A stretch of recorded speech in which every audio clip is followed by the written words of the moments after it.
app you use to see what's going on, what matchups are coming up, and think to yourself, oh, just one ranked matchup this week? Piece of cake. This is going to be a cakewalk. It's going to be chalky. We know what's going to happen because all of a sudden, like a freight train, it'll hit you, and then you're sitting there watching BYU and Stanford in this weird ACC Big 12 after dark world that we live in, just not knowing what just hit you, because this is all the makings for a how do I want to phrase this? Just an absolutely like volcanic Saturday or a just total chaos filled afternoon. These are the kind of days, these are the kind of weeks that we were telling you that it can happen. And they just sneak up on you and you don't know what hit you. And then all of a sudden there's just carnage everywhere. It's college football tailgate. Week 2 preview show. I'm Dan Watkins. John McKechnie can barely contain his excitement. He's jumping right in. John, what do you got, man? Let's hear it. Yeah, this is where the magic happens. Like we sometimes will get a week like last week, and we have a couple on the schedule this season. You know, end of September is going to have like a crazy slate, marquee matchups. But this is where sexy college Saturday football gets bingo. But this one is like it's like one of those movies where the protagonist girl, she has the glasses on, then she takes the glasses off, and it's sexy like that. Like all of a sudden she's beautiful. Like that's what like this Saturday is. Like it's unassuming. You don't look at this one at first glance and you're like, oh yeah, I'm all in. But upon further review, guys, I think we're going to really like what we're seeing here this weekend. I think there's going to be a lot of wild stuff that goes down here starting Friday night. Yeah, absolutely. So like I mentioned, just the one ranked matchup. Michigan heads down to Norman to take on Oklahoma. That's going to be fascinating Saturday night. We will break down that game for you on this show. But we got plenty of other games to talk about here, including battle for the Cy-Hawk Trophy, Iowa State, the game's in Ames this year. Big noon kickoff. That's going to be a fun one. Illinois and Duke, we circled this one over the summer as a game that was going to tell us a lot about both of these teams. We'll talk a little Baylor SMU. We got the border war coming up between Kansas and Missouri. They're renewing a rivalry too, so we'll get to all of that. But before we get to week 2, we do have some just like loose ends that we got to tie up and put a bow on week 1 here, John. And I think we got to talk about the North Carolina Tar Heels and Bill Belichick. I called this team over the summer the most fascinating team in college football this season. Now, I'm not backing off of that, but I will say it's kind of fascinating in that ugly way where you drive by like a 10-car pileup on the side of the highway, because that was ugly Monday night. Belichick's team giving up 48 points to TCU. Yes, a couple of defensive scores for the Horned Frogs there on Monday night, but still the most points that a Bill Belichick coach team has ever given up in 45 plus years of coaching, whether it's defensive coordinator or head coach, probably even assistant too. They gave up over 540 yards of total offense to TCU in that game. Just totally ugly. And yeah, not great in Chapel Hill right now. They cannot be feeling good. Would I be going too far as to say that this potentially could be the Spider-Man meme version of Urban Meyer going to the NFL? You're not the only one that's brought that up. I mean, you're the first one I've seen actually like heard or seen mention that specific meme, but that like comparison there between Urban and the NFL, Bill in college, yeah, we could be heading that way. It's only 1 week. They could rebound. They could have a monster game against Charlotte this weekend and, kind of get things rolling here. Maybe they made a quarterback change because I don't know about you, but Max Johnson looked far better than Gio Lopez on Monday night or whatever it was. It took them a while to put him in. He immediately goes 7 of 8. Now TCU could have been totally backed off at that point, but still, Max Johnson's been around for a while, and that just to me signals another little maybe inkling that maybe Bill really has lost it here. You can't tell me that Bill is as locked in as he was when he was with the Patriots. With Jordan walking around on the sidelines and the team coming out with a great script. I mean, you get an 83-yard touchdown drive and you're like, wait a second here. And then the rest of the game unfolds the way it does. And it's just like, this doesn't feel like I feel like he's just in over his head. And I think it's particularly hard in this day and age where you have to work with so many transfers and try to make this congealed, actual team with some chemistry to it when you have over 65 70 new guys on this team that haven't played together, and Belichick a year out of coaching takes this job, cake as far as the salary goes. But boy, I think that this feels similar to like Urban Meyer, just like a little bit of hubris, just assuming that he can change the level here and have that same level of success. Because I think what worked for Bill in New England and in the NFL is something that's a little bit harder to translate to, kids who, are more empowered at the college level than they've ever been before. They can be like, you know what? I don't like the way you're talking to me. I'm hitting the transfer portal. I'm out of here. They're going to pay me some more money elsewhere. So shoes on the other foot, compared to like Urban being rah-rah with a bunch of grown men who make more money than him. And it's like, I'm not listening to this bozo. Urban kind of made a bigger idiot of himself, but the jury's still out, unfortunately, for Bill. Bill's got to get this thing locked in here because one week in, I didn't think it could possibly be as bad as it looked on Monday night. And now all of a sudden, like, I'm looking at this pretty closely here. Yeah, it's bad. One little final note that I want to just, because I don't want to spend too much time on UNC. We're moving ahead. We're moving on to week 2. Over the summer when we did our ACC preview show and we talked about the Heels, we brought up how in 5 of their 7 losses a year ago, they allowed 35 or more points. And we said that would change and that would have to change, obviously. And we thought it would change with Bill Belichick now coaching this team and his son, Steve Belichick, who had, I think, a pretty good year at Washington a year ago as the defensive coordinator, that would get better. Well, there you go. Week 1, the defense did allow 35 points on Monday night. Total team allowed 48. So North Carolina's defensive issues, still a gigantic question mark as we move forward here. All right, moving on. We didn't get a chance to talk about Auburn, who won that was a fun game in Waco last Friday night, getting us going. John, I know you had a couple thoughts about the Tigers there. Jackson Arnold ran all over the place, something that I think could play into this Baylor SMU game, but we'll get to that in a minute. Your thoughts on Auburn right now? Yeah, I think that was about as strong of a start as Auburn could have asked for, and especially with an offseason with as many distractions as it had and as many question marks. It's like, Hugh Freeze, when you Google him, the first picture is him playing golf. Like Lane Kiffin just wins in that sense. I've never seen a coach catch more flack for playing golf like over the summer, but somehow like Hugh Freeze gets to be the poster boy of that. Then you get the whole thing about like how many play callers do they have? They have specific down play callers. Like, is this going to be another just sideshow here for Auburn this year? And also, you take kind of what could be perceived as like damaged goods with Jackson Arnold, like a 5-star who was abysmal for Oklahoma last year, but under this Freeze offense, it looks like it's going to work. I think it is the big thing. And his rushing threat, Jackson Arnold's rushing threat, I think opens things for what is otherwise kind of not really a star-studded backfield that they have in Auburn, but when other defenses are going to have to, pay attention to what Arnold can do on pulling it and taking off upfield, all of a sudden stuff for Damari Alston and company gets a lot easier. And then that opens up, kind of like the shot plays. We didn't see gaudy passing numbers from Arnold, but they do have incredibly dangerous receivers. So if you do sell out against the run, all of a sudden you're opening yourself up to Cam Coleman and Eric Singleton burning you deep down the field. So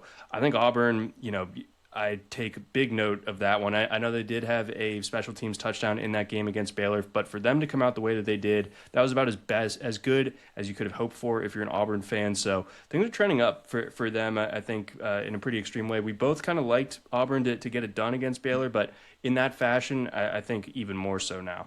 Yeah, very impressive, and my concerns about Baylor's defense are still right there, and we'll get into that more because we are going to fully break down the SMU-Baylor game in a few minutes here. But yeah, like 23 broken tackles, 23 missed tackles, something like that for Baylor last week. That is not a recipe for success, but yeah, shout out Auburn, looking really good to start the season as they try to get some momentum here. And we kind of when we were talking about them and previewing them for the season, we were kind of like, okay, this has the makings for 2026 to be the year, right? Well, if Baylor's going to run the ball like that, and then you have those pass catchers too, and Jackson Arnold looks closer to the guy that we thought he was going to be at Oklahoma, ooh, okay, maybe Auburn makes some noise in the SEC this season. All right, so you mentioned Lane Kiffin, Hugh Freeze kind of going back and forth, and I always love whenever we get coaches, kind of doing a little war of words leading up to a game. And I think we got to talk about our guy Mike Gundy because the man's been on another level this week. And I just want to recap. This is just through Tuesday, okay, for Mike Gundy, the things that he has done this week. He complained about how much Oregon spends on their roster. He accused them of spending $40 million or something like that. He said that Oregon's budget should determine their non-conference schedule. So I guess he's saying that he doesn't think they should be going up there to play this weekend. He showed his belly and his nipples to reporters at one point because he was talking about, I think, I don't know. He was talking about how jerseys are getting smaller or something like that and coming out of the tunnel. But yeah, he just full on lifted his shirt up. He's, what is it? Billy Madison, right? Where he's like, oh, whose shirt is this? This shirt belongs to Frank. And he flips it up. Frank. Yeah, that kind of thing. And then he also reenacted his famous I'm a man rant for a mobile commercial. So Mike Gundy, all over the place. Dan Lanning's fired back a little bit here. He kind of said something, I think you probably spent a lot more than UT Martin did a week ago. So, yeah, this has all the makings to me, John, of that, Gundy knows they're about to get, their bleep pushed in on Saturday. And I don't know if he's just trying to make excuses and get out in front of it, the old Michael Scott method of PR, get out in front of it. But, yeah, I'm getting the vibe that I got right as that Oregon-Colorado game a couple of years kicked off and Dion was getting all this hype going in. Not that Oklahoma State, I'm not trying to say that Oklahoma State's getting hyped, but just that Oregon's going to be pissed off and it's going to be a buzzsaw and it's going to be a very long afternoon for the Cowboys up there in Eugene. Yeah, Lanning just has no problem kind of laying it on when he feels slighted. And I think, Gundy, I think it's kind of ridiculous the shots that he was taking, and I think Lanning kind of handled it well, obviously, and was able to kind of throw some very salient points back at Gundy and at Oklahoma State. So earlier in the week, you see this line at 28.5, and it's okay, these are two power teams, and I know that Oklahoma State lost their quarterback, Hoss Haney, but Zane Flores was able to kind of push for the starting job for most of the offseason, so I don't think there's a huge drop-off there, but I do think that there is that intangible factor here between these coaches where it's okay, I think Oregon's going to win this one comfortably, we can say that, but I think the Barbs is going to kind of influence Lanning and the Ducks to be a little bit more inclined to really kind of run this one up at the end. So whereas early in the week I was oh, just hold my nose, take the points, 28.5 for OK State. Now it's yeah, this could get very, very ugly for the Pokes here. So I'm largely staying away from it, but I do think that the blowout could very well be on in Eugene. Yeah, it's definitely got that vibe and that feeling in the making of where normally Oregon might take Dante Moore and some of those starters out in the fourth quarter. Now maybe you leave them in an extra drive or two and just really pour some salt in that wound for Oklahoma State. It's going to be fascinating to watch. We'll see what Gundy's got up his sleeve. If he's got anything up his sleeve, I don't know. I mean, we did take them to cover last week, and they covered for us. I can tell you when we do best bets later, Oklahoma State not going to be on my card this week. I can say that for sure. All right, so last week we did this thing leading into week one where we tried to predict the headlines on Sunday morning. Little up and down all over the place. I definitely missed on the Joe Campbell Stadium. That was rough. But hey, we got to try again, right? Let's try to predict some headlines for week two, John. What do you got? What are we going to be talking about in the college football world on Sunday morning? I think there's a chance we're saying the Bryce Underwood era is here. Officially, this is the big game, right, of the whole weekend at Michigan going down to OU. Brett Venables famous for kind of putting quarterbacks in a blender.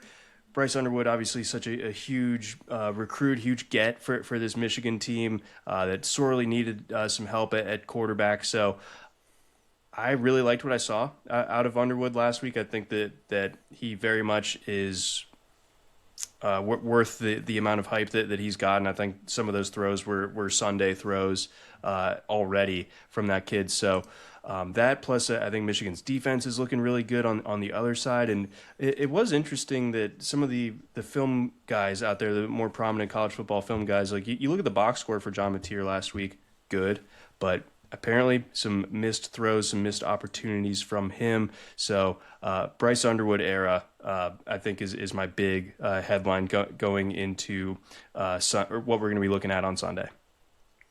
Yeah, I like that. I like that a lot. I think I heard someone describe Bryce Underwood as like a one percenter type of guy, and he very well might be that. Going to be very interesting. I have a buddy that's an Oklahoma fan. I was talking to him after that game and Mateer's throws, and yeah, he was like, I was like kind of in and out doing stuff all day, and like every time I saw John Mateer, he was missing throws, and I'm like, okay. I mean, I personally did not watch that game all that close on Saturday, but something to monitor there. Definitely stuff that stat sheet. Huge game on either side for both these quarterbacks. We will fully break down that one in a few minutes. All right, I got 3 tabloid-type headlines for us for this one. First one, money well spent. Oregon slaughters Oklahoma State on Saturday. I can see this happening. We just talked about it a little bit. Dan Lanning, it feels like he's got a little extra motivation to maybe run this thing up. The Ducks are 28.5-point favorites. I think they will totally overmatch, overman, overpower Oklahoma State on Saturday. Another one here. Let's just go border war! Exclamation point. I think this game between Kansas and Missouri, sneaky might be the best game of the entire weekend. I'm getting that vibe that this game's just being slept on a little bit. It's getting the ESPN2 at 3:30 treatment, John. That's just disrespectful for these two teams. I mean, Fox is showing Delaware at Colorado at 3 o'clock. I get the Dion thing, but this game's going to be light years better than that one. These two rivals, this is going to be a fun one at Mizzou on Saturday. These two quarterbacks, Jalen Daniels and Bo Perbula, can both light it up. I really like that. I'm going to be locked into this game Saturday afternoon at 3:30. And then finally, survival in the swamp. Florida takes on USF this week. The Gators have LSU a week from now. This game has all the makings of maybe a potential little trap game here. USF looked really good against Boise to open up the season. They got an extra 2 days to prepare for the Gators as well as they head up to the swamp. They're getting 17.5. I mean, I wouldn't be totally surprised if we tune in the fourth quarter here and Florida's only got a 1-score lead. It would not surprise me entirely if the Bulls are hanging on here at the swamp. And I think Florida wins, but it wouldn't surprise me if USF makes this a little more uncomfortable than what maybe the lines makers are expecting heading into this one. It was interesting looking at Hard Rock Bet's Twitter account earlier this week. Posted a picture of Florida's schedule and said, if Florida goes undefeated, it's the greatest season of all time. You got a Florida grad running your Twitter account, like a recent Florida grad? Okay. But hey, we love DJ Lagway around here, but yeah, that's a big ask.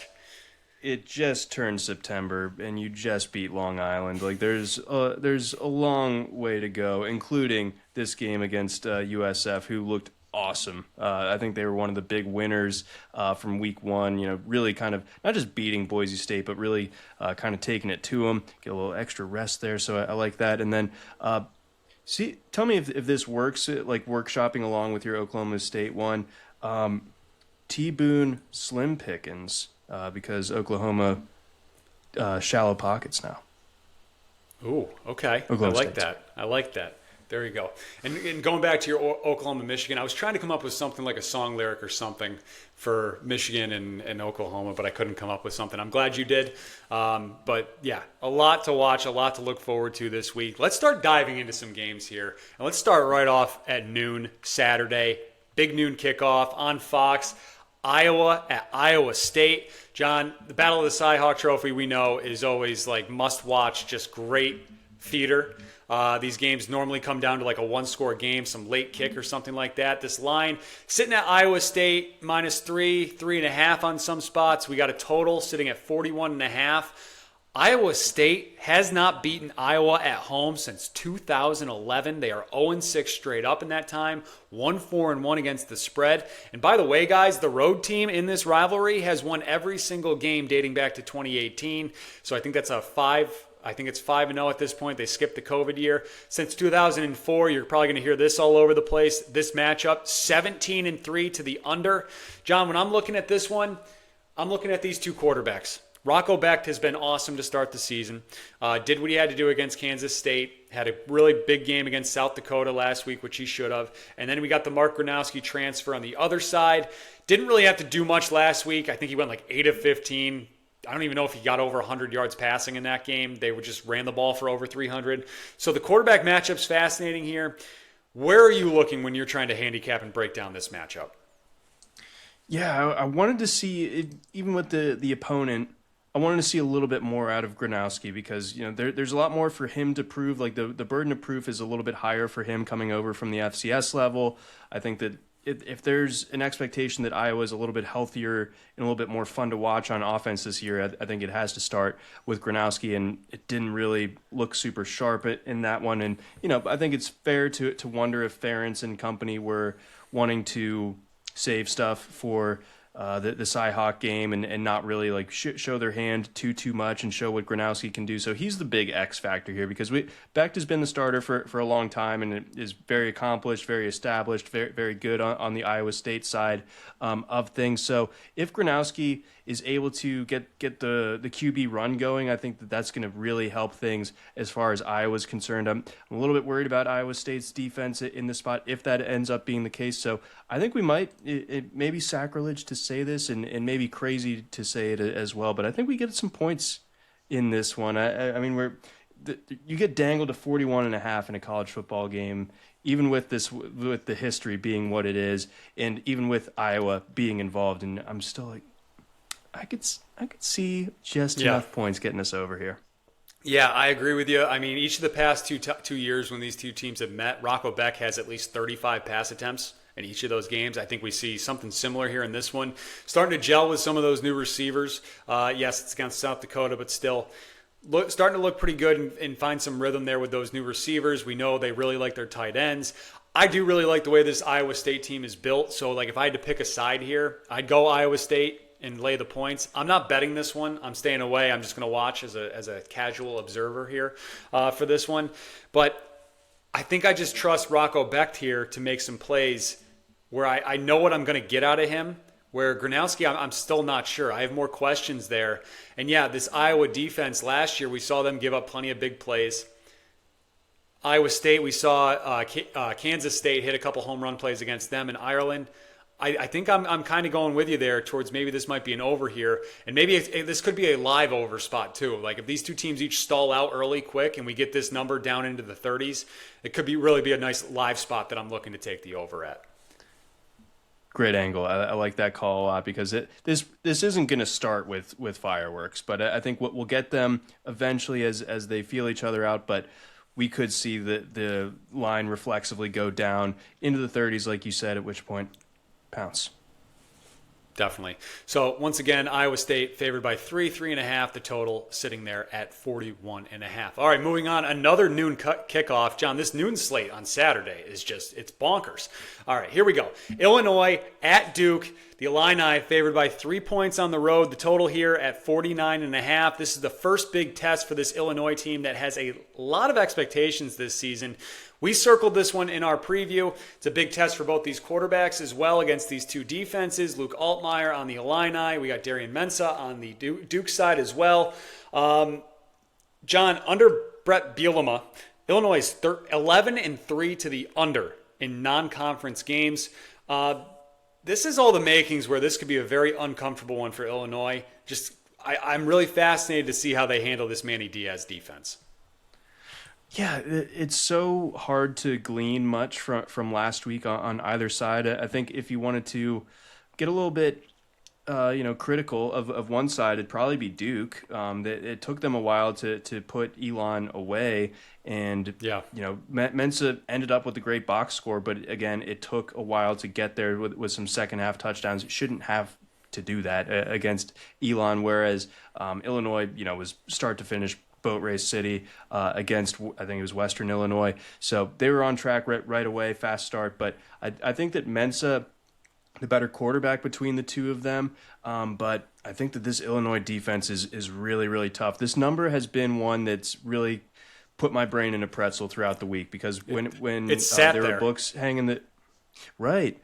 So earlier in the week, we had Illinois sitting at -2.5 for a lot of it, and at that point I really liked Illinois. Now we've kind of hit the 3 or even crossed over into 3.5, and that's a little bit trickier because I could see this one being an extremely close game and Duke ultimately covering at home. So I'm pretty torn on this one. If I had to make a pick, it is still Illinois. I think that there's just more talent overall, even if Mensa the better quarterback between him and Luke Altmaier. So I'm going to hold my nose and say that Illinois does this and trust the trenches a little bit here. But very interesting. I mean, I'm not writing off Duke whatsoever, and I think this might be one of the best games of the weekend.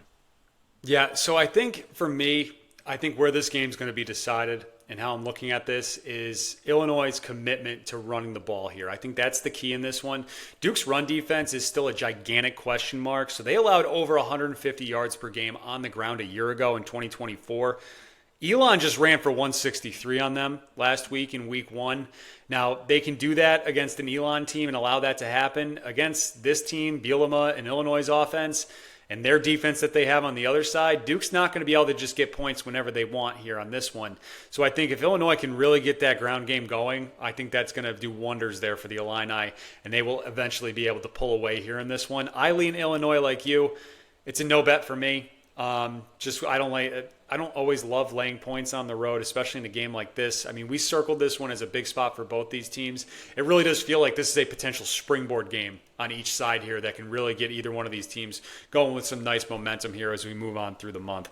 But yeah, that's kind of how I feel. If Illinois can run the ball, I think this sets up really, really, really nicely for them. Yep, I think that's the right way of looking at it. And, if it comes to a spot where either Altmaier or Mensa have to make a play to keep this thing going, I do trust Mensa a little bit more, but I think that Illinois gets themselves in a position where they don't have Luke Altmaier needing to kind of make this game-winning drive at the end. I say that, and then, of course, that's going to be how it unfolds, and we'll at least have audio clip of me completely missing on that one. As is tradition. Anyway, a couple trends there for you. As I mentioned, under Bielema, Illinois is 11-3 to the under against their non-conference opponents. Illinois, though, just 2-4 straight up, 1-5 against the spread in their last 6 road openers. And Manny Diaz, John, 3-0 against the spread, 2-0 straight up as a home underdog at Duke. Interesting. I mean, we said it all along in the ACC preview. We like what this Duke team has cooking this year, but I am choosing to believe just a little bit more in Illinois this year, and therefore siding the Illini. But definitely don't be shocked if Duke comes out on top here. Yeah, as I've said, trends are your friends until they're not. So just something to keep in mind there. All right, moving on. Another noon kickoff. John, Baylor at SMU. This one, it's going to be fireworks galore, I feel like. We got the Mustangs favored by just 2.5 here at home. Total sitting at 54.5. I'm looking at this, and as I try to break this down, and as I look at my notes here, right, we talked about this. Baylor's defense was supposed to be improved this season. Dave Aranda is a defensive guy. They were supposed to take big steps this season. This was supposed to propel them to potentially competing for the Big 12 championship. But, man, were they underwhelming last week against Auburn. They allowed over 300 yards rushing, nearly 6 yards per carry for the Tigers. We talked at the beginning of the show how Jackson Arnold ran all over the place last Friday night. 23 broken tackles or something like that. I think this sets up really well for Kevin Jennings on Saturday in this matchup.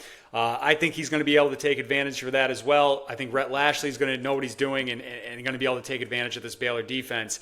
I like SMU here. Might even be a best bet for me. But how do you feel on this matchup? I like SMU here. I have since we were talking about this one over the summer, just kind of casting some question marks in Baylor's direction. It is interesting that the line is what it is, with SMU being -2.5. SP Plus likes SMU by 9 in this one. And FEI has SMU by over 6 as well. So the computers really like them too. And when they're both in agreement and they're both strong in agreement, and it's that different than the books, you get a little bit concerned. But I think ultimately I'm not going to overthink this one too much. I think that ultimately, this is a Baylor team that has some flaws. If they are able to get the ground game going, unlike they were a week ago, then this could be a different story. But you do feel like, even though Kevin Jennings isn't the type of runner that Jackson Arnold was. Chris Johnson Jr. last week averaged over 7 yards a carry. TJ Harden, I thought, had a good debut at SMU, transfer from UCLA. So there are backs in this backfield for SMU that I think they can ride with here. And, of course, the passing game, I think, is going to be a bigger threat for this Baylor secondary when it comes to SMU having the ball as well. So ultimately, I think the number is where I like it. I would rather get on this now before it potentially changes or crosses over the 3. But as it stands, give me SMU minus 2.5. Absolutely. Yeah, and we also just kind of adding to that, we know Rhett Lashley loves to run the football. Since he became the head coach at SMU, he has averaged over 150 rushing yards per game every single season. I think this sets up really nicely for him against the Baylor run defense that right now looks like they can't really tackle. We'll say some nice things about Baylor, though, that can keep them in this game. Sawyer Robinson did look really good last week. Threw for over 400 yards, 3 touchdowns as well. If Baylor is to win this game and pull off the small upset, we'll call it, on the road, Robinson's going to have to ball out and probably be close to that 400 yards again on Saturday afternoon. Right. So the run game can't go away from Baylor. Like, that was one of the bigger surprise, second order effects that I thought from Baylor last week. Because if you look at college fantasy football drafts, Baylor's running back was going in the top 5 in most places, and he was largely shut down by Auburn. So SMU can't count on that happening again. They're going to have to make it happen. Yep. All right. So finally, there, a little trend for you. John, Rhett Lashley, 16-3 at home straight up, 9-3 at home against the spread the last 2 seasons as a home favorite. Another trend there that does fit towards what us, the machines, everybody's looking at, but we'll see what happens here in this game. All right, moving on. Let's talk about Michigan and Oklahoma. It's the only ranked matchup on the board Saturday. John, you started talking about this one looking ahead to this one when we were doing our week 1 wrap-up, right? And this line was a little funky, we thought, or you thought anyway, on Monday night when we last talked. Oklahoma, they're favored by 4.5 now here on Thursday as we record this show. The total sitting at 45-46. I saw this number get as high as 6.5, and it's come back down. You want to talk about this number a little bit? Because I think you've noticed a couple of things too. Right. It really has kind of fluctuated throughout the course of this week. Again, I think people were really excited about what they saw from John Mateer, but I think upon a closer inspection, maybe there's some false, optimism there. I do think long term, this is going to be a good season from Mateer and kind of changes this Oklahoma offense generally, but I just think Michigan's nasty. I think that this one ends up being a really close game. So we see Oklahoma 4.5 at home is the line, and I'm feeling Michigan in this one. And again, I think that Bryce Underwood, he looked very much the part, and I know that his first start was in friendlier confines. It was at the Big House. It was against a lesser opponent, so you're less. There's less for him to do in that game versus an Arch Manning or a CJ Carr or a Ty Simpson type of thing. So much softer landing for him to get going. Going into Norman at night is always a tough spot. Brent Venables is extremely well regarded as a defensive mind, and I think Oklahoma's defense is starting to kind of reflect what he does and what he embodies as a coach defensively. So there's going to be a lot to unfurl for Underwood, and he's probably going to see some stuff has never seen before as far as looks and everything are concerned. But I do find myself believing that this Michigan team is, I think maybe a little bit better than I gave them credit for. Underwood just being that fast starter was going to be the deciding factor for me, and it looks like he's the guy. But this is the bigger test this time around, and I think it does help a lot. That Justice Haynes comes over from Alabama. He looked great last week. I think he was peeling off 10 yards a carry. Again, inferior defense, but that's a really nice kind of safety blanket to have, especially when we were talking about these first time starters last week. A lot of them didn't have that to fall back on. In a lot of cases, Ty Simpson did not have that to fall back on whatsoever. He was just kind of left out there to dry in Tallahassee. So I think that helps things when it comes to Michigan. But we are going to see a slugfest, I think, on both sides here. I'm really excited for this one. Yeah, I'm glad you brought up Justice Haynes because I think he's like, not to go full generic on you, but he's the X factor, I think, in this game here. And what kind of night he has is going to determine who wins or loses this game. Like if we get, right, if it's Sunday morning, you pull up the box score and you look and Justice Haynes had like 17 carries for 70 yards, then I'm going to go, okay, Oklahoma won this game because they bottled him up. And I think if Oklahoma can bottle him up and put the ball in the freshman's hands, I do think that that's going to benefit the Sooners, and Venables' defense is going to be able to give him some fits because I'm wondering if we see that recurring theme that you just were mentioning, right? We saw Arch, Ty Simpson, and C.J. Carr all go into road environments as their first real start for the Marquee program, and they all lost. If Justice Haynes doesn't have a big day, I think we see that trend recur and happen again here on Saturday night. But if Justice Haynes is running for 120, 130 or more, then yeah, I really like Michigan here as well. Quarterback matchup is fascinating. Another springboard type of game here where I think the winner of this game Saturday night is going to be getting a lot of hype. And as I look for my pick in this one, we're sitting at that 4.5 right now. And for me, I think I trust Brent Venables a little bit more to come up with a game plan to stop a true freshman than I do that true freshman, even if he is an absolute superstar, to go on the road, first start on the road, and win in a hostile environment like that. So I'm going to lean Oklahoma to win. I don't know if they cover that 4.5 though. So that's where I'm going. I'm kind of riding the fence. Keep an eye on this line. Like from when we post this to what it actually is, we could see some 5.5s out there. SP Plus I know has it really tight to the number. I think if it's 5.5, SP Plus has Oklahoma winning by like 5.7 points, so it's right there. But FEI actually has Oklahoma winning by less than a point. So pick your flavor of machine that you prefer to ride with, but a little bit of disagreement on how close this game is going to be. Yeah, I'm leaning Michigan right now, but boy, I mean, I just think more than anything, I think this game is going to deliver.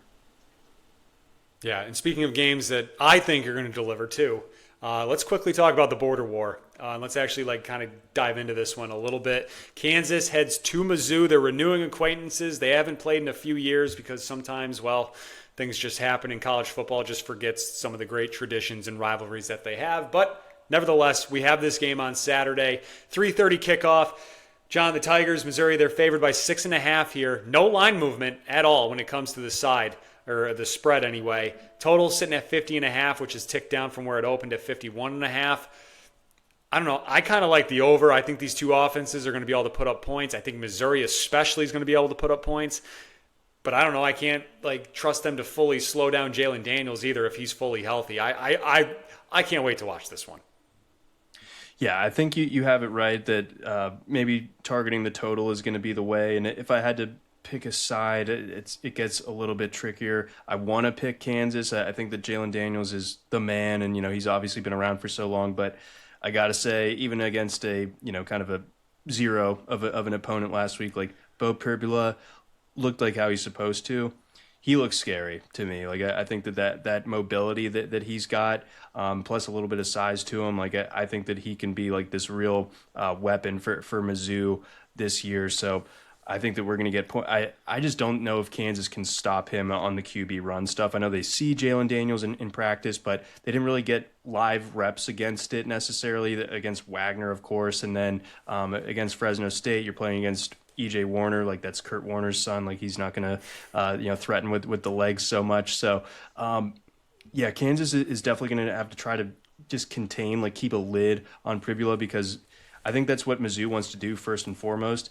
And if it's clicking, they're not going to go away from it, and you're just going to get gashed time and time and time again. And Jalen Daniels is going to kind of the pressure is going to mount. And I do think that Mizzou has a better defense than Kansas. So I know some of the numbers out there think that Kansas keeps this one close, but the more that I think it out, I do think that A, lot of points like you're saying, and B, I think that Mizzou has a good chance of covering this number. Yeah, still sitting there at 6.5, so you're getting it under a full touchdown in the PAT, which is nice if you want to back Missouri. Obviously, huge step up in competition going from Central Arkansas to Kansas, but that Kansas defense sounds like they might be a little banged up here heading into this one too, and that could set up very nicely for Pribula to have another big day on Saturday. All right, so without further ado, the moment that I'm sure a lot of you guys have been waiting for, and if you do watch the show, by the way, I should have mentioned this earlier, hey, hit that like button, hit that subscribe button. It's free, doesn't cost you anything. And tell a friend to do the same as we keep trying to build this show. It would mean a lot to us if you guys could just drop us a follow or hit that subscribe button. Does things for us internally that as we try to build this show, and it costs you nothing whatsoever. And leave a 5-star review if you would be so kind as we keep trying to build on this momentum here as we get further and further into the season. All right, John, best bets time. Week 1 went pretty well, 11-8 together combined here, up about 1.5 units. What do we got for week 2? Give me your best bets for Saturday. All right, best bets week 2. Here we go. We got to lead off the weekend. JMU getting 14 points at Louisville. Louisville looked great last week, but had some turnovers. I think JMU can actually make them pay for those turnovers. 14 is just a little bit too much. I think JMU keeps it within 2 scores. Give me the Dukes plus 14 at Louisville on Friday night. Start your weekend off right. In the Cyhawk Classic, Iowa State, Iowa. Give me the over, 41.5 points. Don't ask me how we get there. I don't know exactly how we're going to get there, but we're going to get there. We're going to see some points here on Saturday in the Cyhawk game. Give me over 41.5. Let's get it. Let's see here. Next up, a little owl action. Give me Kennesaw State plus 36.5 versus Indiana. Indiana kind of played with their food last week. Didn't look great against Old Dominion, and that of course can cut the other way, and they go full bloodletting mode this week against Kennesaw State after getting a little bit of flack from people for not taking care of business in a big way against Old Dominion. But as it stands, give me the Owls, my school here in the backyard, Kennesaw State plus 36.5 against the Hoosiers. Give me Fresno State plus 3.5 at Oregon State. Oregon State got pieced up, of course, last week by Cal. Different caliber of quarterback in E.J. Warner, but I think Fresno State kind of figured some things out on offense in the second half last week. I like Fresno State plus 3 and a hook. As we talked about earlier on in the show, I like SMU to get it done by by more than a field goal. So SMU minus 2.5 against Baylor. 2 more for you. Give me, this is in your backyard here. Give me Boston College money line against Michigan State. I find myself constantly being a Michigan State doubter. I like Dylan Lonergan. He's back at practice. Should be good to go. Lewis Bond, really fun receiver for them. Turbo Richard. I mean, how could you not love a running back named Turbo? I think that Boston College can go into East Lansing, get the win. Plus 165 is your number there, or your price there. And then lastly, give me the fighting Dan Mullins. Plus 3 at home against UCLA. UCLA is just not it. I root for Deshaun Foster, and I'm not like the biggest Nico hater. I know some people are.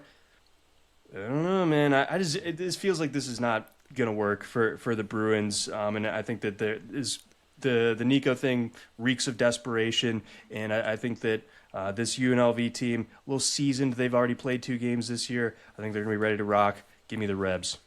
All right, I'm starting off on Friday night as well. Northern Illinois plus 17.5 at Maryland. Sorry, John, but do not mess with the Huskies week 2. Things happen. Trust me.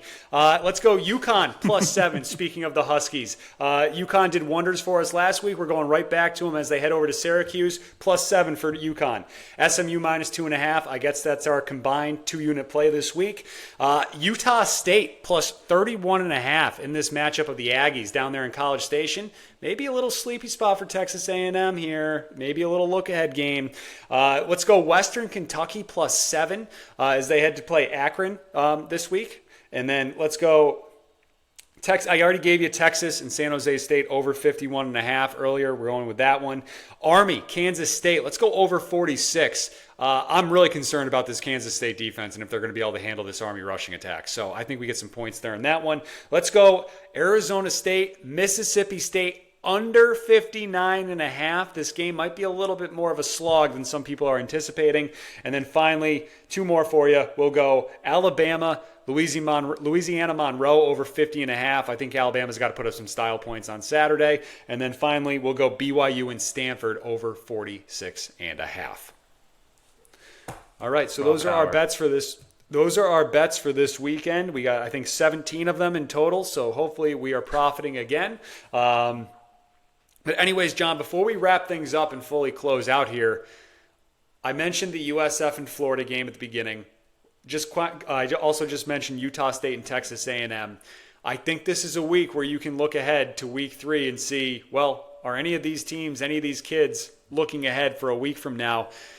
I went with Utah State plus 31 in the hook because Texas A&M heads up to South Bend next week. I think that could get really interesting. A&M allowed UTSA to run the ball.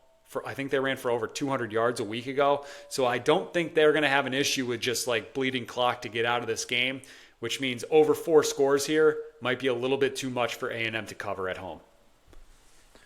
I think that's a great call. I mean, we saw A&M struggle a bit. Last week, everyone was kind of like scratching their heads with UTSA kind of really hanging around with Marcel Reed and company, and you get another cupcake before a huge game next week. I could definitely see this being like that look-ahead spot for A&M.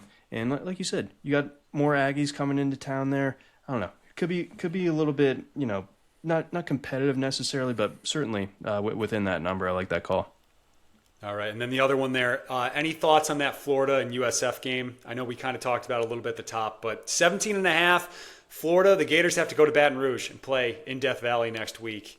I don't know. If they're not fully buttoned up and ready to go here on Saturday, I think USF can hang around and make this one a sneaky fun one Saturday afternoon when you're flipping through between all the games.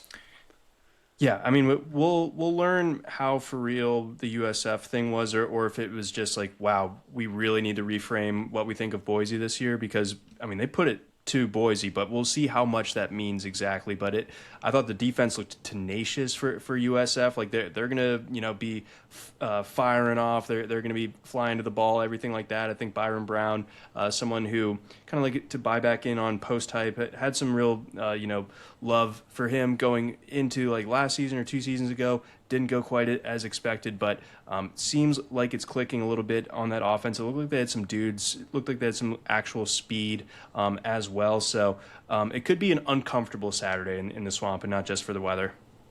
All right, I like that. All right, I think that's going to do it for us here. Thank you very much for watching or listening. If you could do us a favor and hit that like or subscribe or follow button, whatever platform you're listening on, just hit that button. It would mean so much. And tell a friend. If you got people in your life that love college football, I think this is the show for them. We love college football. You can never consume too much content because there's just so much going on across the country here. For John, I'm Dan. We'll talk to you guys after week 2.